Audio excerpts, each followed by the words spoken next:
Hello out there, fine people. It is good to be back with another video.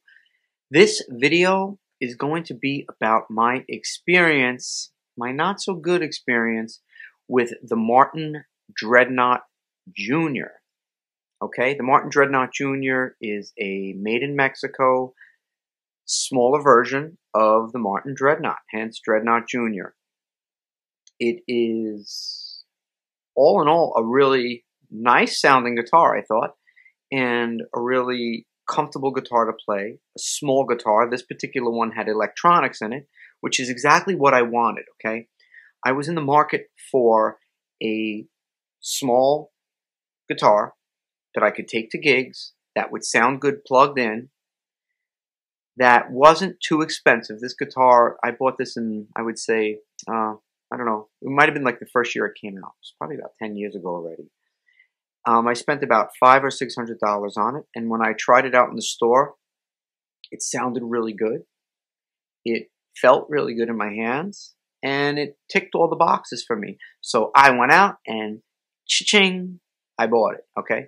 So now, before all you Martin fanboys and girls and fan people come out of the woodwork and start like bashing me that I'm a Martin hater, I'm not a Martin hater. I'm not a made in Mexico hater. None of the above. I like good guitars. If it's a good guitar, it's a good guitar. If it's a guitar that stands up to the test of time and stands up to gigs, then it's a good guitar. I don't care where it's made. And to prove it, probably my favorite acoustic guitar that I own is this D35 that I bought. I love it. It's my favorite acoustic. I don't gig, as I bash it into the counter. I don't gig with it because it doesn't have electronics and I don't want to start hacking it up, okay?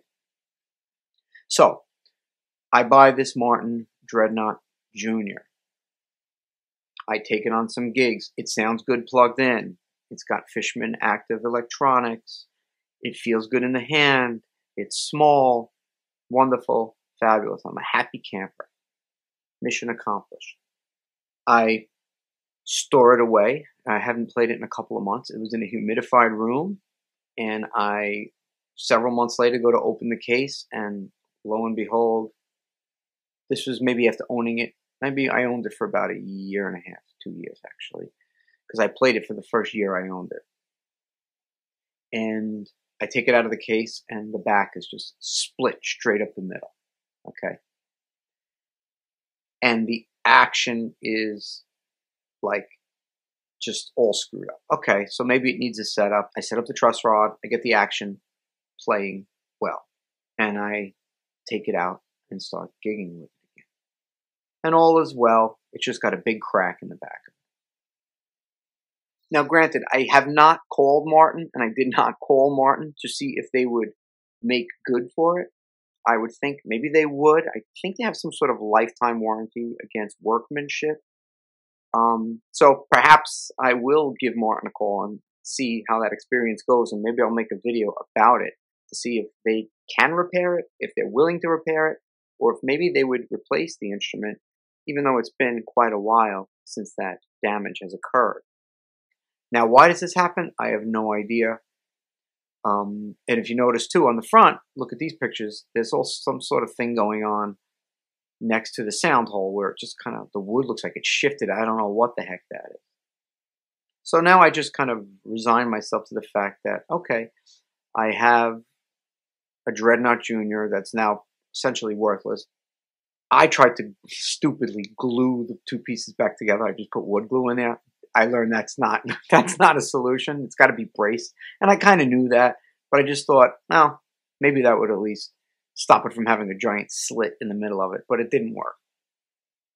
And I probably should just go pay the money, get it braced, get it fixed properly. But eventually, maybe I will, but I was kind of butthurt about the whole situation. Made me not want to do anything, okay, except keep playing the guitar.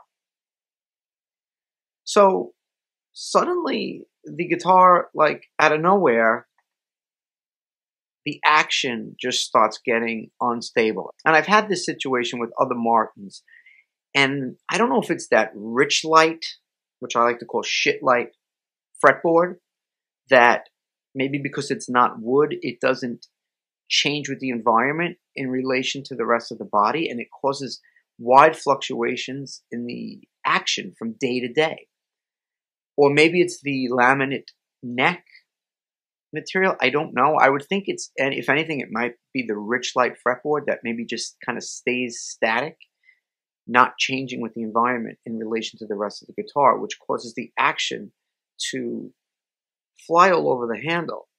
And I've had this situation before with a Martin, I forgot the name of it, an OX something or other, one of those, an OMX that I had, an OMX-X1, one of those black laminate body kind of Martins I had, and I had to get rid of it because it was just day to day. The action was totally all over the place.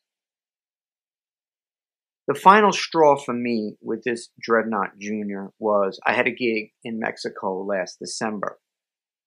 I was playing a week at a resort, and I took the Dreadnought Junior because I wanted something small. I didn't want to take my expensive Gibson, and so I take the Martin. And 2 days into the trip, now mind you, this Martin came from my properly humidified room here in New York. Take it down to Mexico within 2 days. Check out this picture. Look at that action. Look at that. The action was maybe a quarter of an inch off the board, maybe higher. I don't even know. The guitar was unplayable. I virtually could not gig with the guitar. I was fit to be tied, as you might imagine. I have a guitar that I cannot play, and I'm in Mexico. What am I supposed to do? Luckily, I was able to work around it, and one of the workers at the resort, who was also in the entertainment category at that resort, had a guitar, and they let me use it. And it wasn't perfect, but I was at least able to get through the gigs. And I've played gigs on less than perfect instruments. This thing just went to being completely unplayable, unusable. And that was unacceptable. So what is the takeaway from this? I don't want to say all lesser expensive Martins are bad. I have a D1, which I'll pull down right here, which is probably older than a lot of people watching this video. This is from 1996.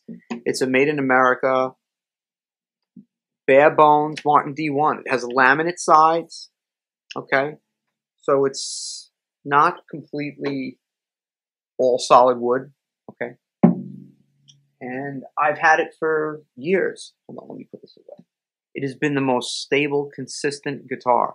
Sometimes it hangs on the wall for months on end. The action doesn't change. It's totally stable.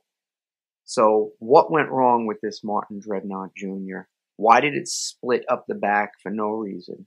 Why did the sound hole joint sort of come, I don't know, askew, if that's the right word? Why did that happen? Why does the action hop all over the place from day to day, from climate to climate, more extreme than any guitar I've ever owned? Why is that? Similar to the OMX made in Mexico Martin with Richlight fretboard that I own. Why did they both do that? My D35, perfectly stable. My D1, perfectly stable.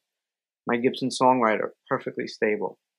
These two Martins both were lemons. Does it mean I hate Martins? No. It means that you can't just think a guitar is going to be a good guitar just because of the name on the headstock. There are good guitars and there are bad guitars. And I can say, for me, I will be very, very, very careful about buying a Martin again. Please feel free to share your experiences and your wisdom in the comments. I'm curious to hear what you think about this situation with me and my Martin. I'm also curious to hear about your experiences with Martins or any other guitar. Have you ever had an acoustic guitar just split for no apparent reason? Let me know. If you like this video, please subscribe and give me a thumbs up. Have a great day. See you in the next video.